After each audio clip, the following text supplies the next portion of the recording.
Thank you, panelists, for agreeing to be here today and taking time out. What a serious problem we have here.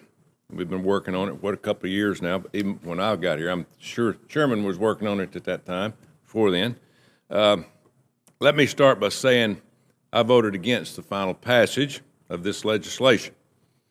I've got 500,000 vets in the state of Alabama, and don't think I didn't hear from them. I knew it'd be a big vote, and that's why I approached it with an open mind.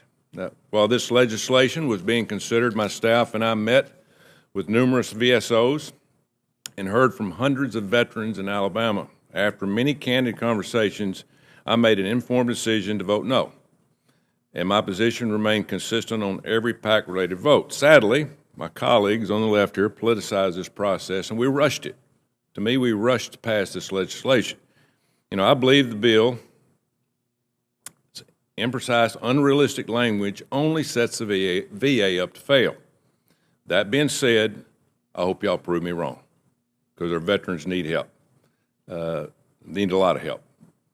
As a member of this committee, I want to be as helpful as possible to all of you.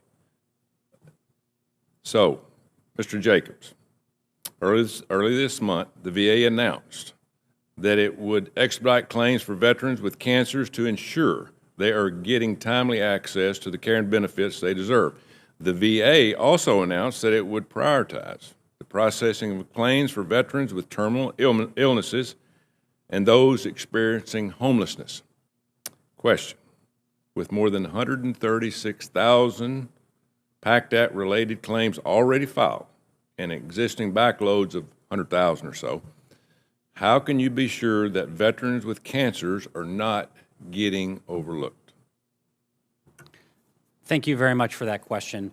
You know, we have an existing prioritization ability that we implement right now, where if we know that a veteran is homeless, is experiencing financial hardship, is over 85, and several other categories, we are able to prioritize that claim for expedited consideration. We have 25,000 employees across the country, 60% of whom are veteran. They simply put, they get the job done.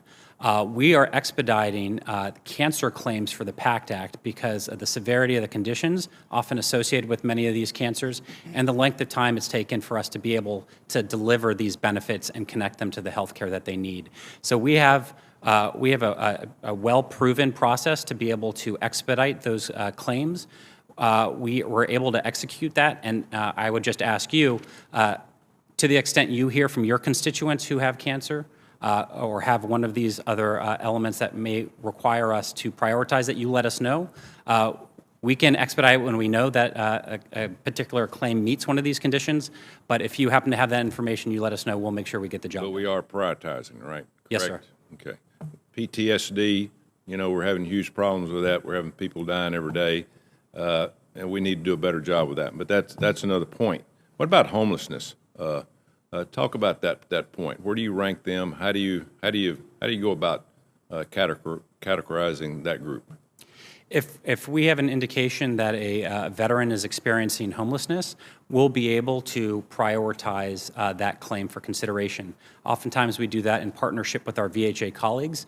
We recognize there is no wrong door in VA, and so we provide wraparound services.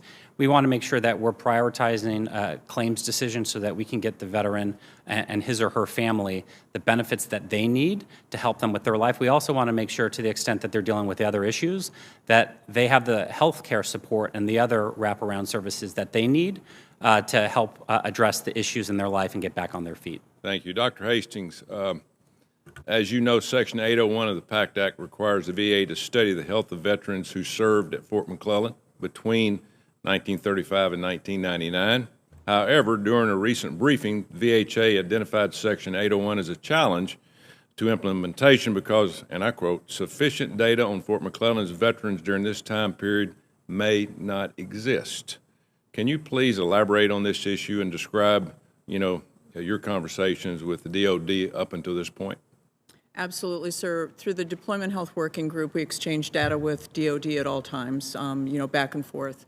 Right. It is a challenge to go back to 1935. As you know, some of the mortality records did not start until the 1970s.